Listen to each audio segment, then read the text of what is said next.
6 महिन्याच्या बाळाने काजळाची डब्बी गिळली। चंद्रपूरच्या बाबूपेठ भागातील ही घटना आहे। काजळाची डबी श्वसनलिकेत अडकलेली आहे। अडकलेली डबी ही डॉक्टरांनी अलगद काढलेली आहे। तातडीने वैद्यकीय मदत मिळाल्याने आता बाळाचे प्राण मात्र वाचलेले आहेत। सुदैवाने डॉक्टरांच्या मदतीने त्या बाळाचे प्राण वाचलेले आहेत। तातडीने वैद्यकीय मदत मिळाल्याने त्या बाळाचे प्राण वाचलेले आहेत। आज एका 8 महिन्याच्या बाळाने आपल्या तोंडामध्ये एवढी मोठी प्लास्टिकची डबी टाकली आणि ती डबी त्या बाळाच्या नकळत जाऊन घशामध्ये श्वासनलिकेच्या बिलकुल वर जाऊन अडकून बसली।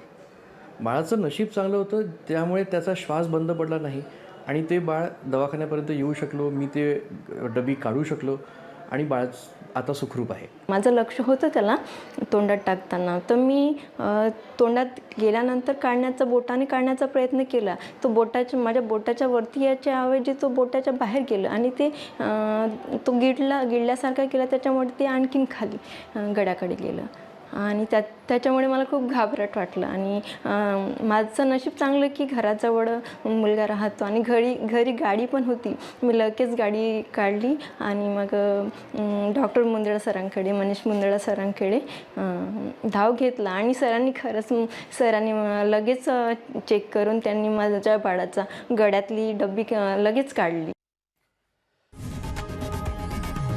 लोकशाही मराठी ऐका, पहा, जागरूक रहा।